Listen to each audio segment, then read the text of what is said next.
Ayan guys, magluluto tayo ng chicken alat chamba. Chicken alat chamba guys ang lulutuin natin kasi hindi natin alam kung anong luto ang gagawin natin. At napakamahal ng rekado ngayon guys at mga amigo. Ayan, ilalagay na natin yung chicken para sa luto nating alat chamba.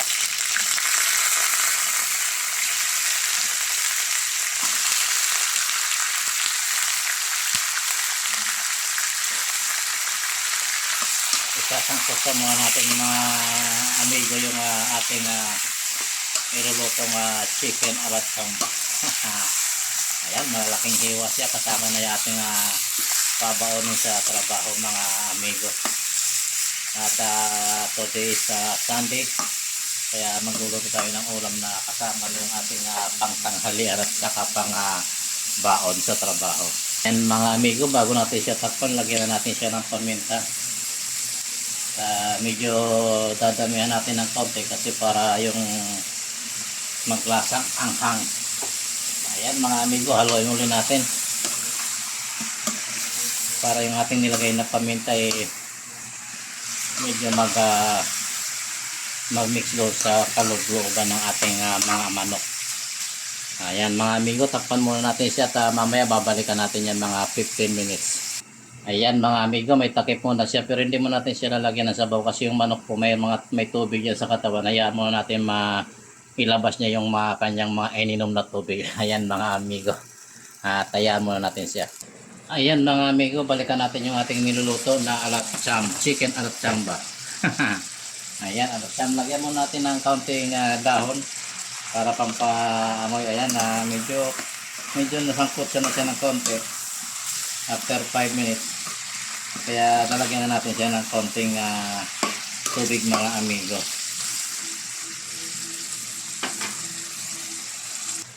Ayan mga amigo, lagyan na natin ng kaunting tubig para mapalambot natin yung sabaw. Ayan mga amigo, tapos lalagyan natin ng kaunting toyo mga amigo. Hindi po siya adobo mga amigo ito ay chicken alat chamba. Ayan, tansyahan lang tayo. Tapos tatakpan po natin mga amigo, tapos balikan po natin siya after 15 minutes. Mga amigo, balikan natin yung ating niluluto. Tingnan natin kung ano na itsura nito. Ayan, nagpalit tayo ng kawali kasi medyo marami-rami ng konti ito. Tapos umaapaw doon sa maliit nating lutuan. Ayan mga amigo, malambot na yung ating manok. Ilagay na po natin yung ating mga konting pamparami. Ayan, mayroon tayong patatas. Ang dami natin patatas.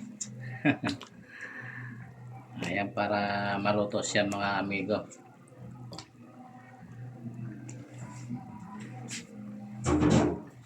Siyempre para mas maluto kagad dahil isama na natin yung ating kaunting carrots. Ayan mga amigo, colorful na siya. Haluin lang natin ng kaunti mga amigo, tapos takpan ulit natin at balikan ulit natin mamaya after 15 minutes.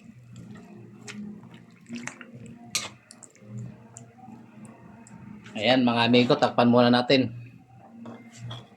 Ayan mga amigo, tingnan natin kung malambot na yung ating nilagay kanina ng mga patatas at sa carrots.